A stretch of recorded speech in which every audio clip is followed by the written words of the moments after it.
ശമൂവേൽ അധ്യായം 3. ശമൂവേൽ ബാലൻ ഏലിയുടെ മുമ്പാകെ യഹോവയ്ക്ക് ശുശ്രൂഷ ചെയ്തു പോന്നു. ആ കാലത്ത് യഹോവയുടെ വചനം ദുർലഭമായിരുന്നു, ദർശനം ഏറെ ഇല്ലായിരുന്നു. ആ കാലത്ത് ഒരിക്കൽ ഏലി തന്റെ സ്ഥലത്ത് കിടന്നുറങ്ങി. കാണാൻ വഹിയാതെ വണ്ണം അവന്റെ കണ്ണ് മങ്ങിത്തുടങ്ങിയിരുന്നു.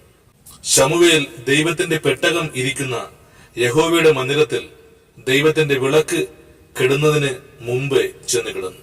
യഹോവ ശമൂവേലിനെ വിളിച്ചു. അടിയനെന്ന് അവൻ വിളി കേട്ടു.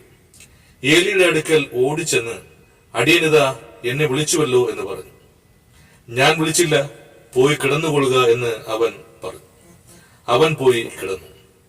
യഹോവ പിന്നെയും ശമൂവേലേ എന്ന് വിളിച്ചു. ശമൂവേൽ എഴുന്നേറ്റ് ഏലിയുടെ അടുക്കൽ ചെന്നു. അടിയനിതാ എന്നെ വിളിച്ചുവല്ലോ എന്ന് പറഞ്ഞു. ഞാൻ വിളിച്ചില്ല, മകനെ പോയി കിടന്നുകൊള്ളുക എന്ന് അവൻ പറഞ്ഞു. ശമൂവേൽ അന്നുവരെ യഹോവയെ അറിഞ്ഞില്ല. യഹോവയുടെ വചനം അവന് അന്നുവരെ വെളിപ്പെട്ടതുമില്ല. യഹോവ ശമൂവേലിനെ 3-ാം പ്രാവശ്യം വിളിച്ചു. അവർ എഴുന്നേറ്റ് ഏലിയുടെ അടുക്കൽ ചെന്നു. അടിയനിതാ എന്നെ വിളിച്ചുവല്ലോ എന്ന് പറഞ്ഞു. അപ്പോൾ യഹോവയായിരുന്നു അവനെ വിളിച്ചത് എന്ന് ഏലിക്ക് മനസ്സിലായി. ഏലി ശമൂവേലിനോട്, പോയി കിടന്നുകൊള്ളുക, ഇനിയും നിന്നെ വിളിച്ചാൽ യഹോവേ അരുളി ചെയ്യണമേ, അടിയൻ കേൾക്കുന്നു എന്ന് പറഞ്ഞുകൊള്ളണം എന്ന് പറഞ്ഞു. അങ്ങനെ ശമൂവേൽ തന്റെ സ്ഥലത്ത് ചെന്ന് കിടന്നു. അപ്പോൾ യഹോവ വന്നു നിന്നു. മുമ്പിലത്തെ പോലെ ശമൂവേലേ ശമൂവേലേ എന്ന് വിളിച്ചു. അതിന് ശമൂവേൽ അരുളി ചെയ്യണമേ, അടിയൻ കേൾക്കുന്നു എന്ന് പറഞ്ഞു.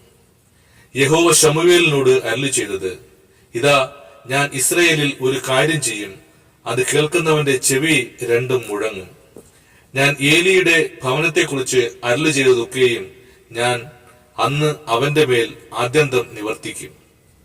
അവന്റെ പുത്രന്മാർ ദൈവദൂഷണം പറയുന്ന അകൃത്യം അവൻ അറിഞ്ഞിട്ടും അവരെ ശാസിച്ച് അമർത്തായക കൊണ്ട് ഞാൻ അവന്റെ ഭവനത്തിന് എന്നേക്കും ശിക്ഷ വിധിക്കും എന്ന് ഞാൻ അവനോട് കൽപ്പിച്ചിരിക്കുന്നു.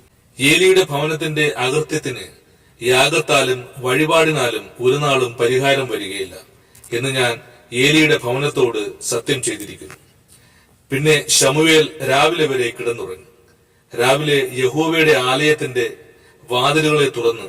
എന്നാൽ ഈ ദർശനം ഏലിയെ അറിയിപ്പാൻ ശമൂവേൽ ശങ്കിച്ചു. ഏലി ശമൂവേലിനെ വിളിച്ചു. ശമൂവേലേ, മകനെ എന്ന് പറഞ്ഞ്, അടിയനിതാ എന്ന് അവൻ പറഞ്ഞു. അപ്പോൾ അവൻ, നിനക്കുണ്ടായ അരുളപ്പാട് എന്ത്? എന്നെ ഒന്നും മറക്കരുതേ. നിന്നോട് അരുളി ചെയ്ത സകലത്തിനും ഒരു വാക്കെങ്കിലും മറച്ചാൽ ദൈവം നിന്നോട് തക്കവണ്ണം അധികവും ചെയ്യട്ടെ എന്ന് പറഞ്ഞു. അങ്ങനെ ശമൂവേൽ സകലവും അവനെ അറിയിച്ചു, ഒന്നും മറച്ചില്ല. എന്നാറേ അവൻ, യഹോവയല്ലോ, തന്റെ ഇഷ്ടം പോലെ ചെയ്യട്ടെ എന്ന് പറഞ്ഞു. എന്നാൽ ശമൂവേൽ വളർന്നു, യഹോവ അവനോട് കൂടെ ഉണ്ടായിരുന്നു. അവന്റെ വചനങ്ങളിൽ ഒന്നും നിഷ്ഫലമാകുവാൻ ഇടവരുത്തിയുമില്ല.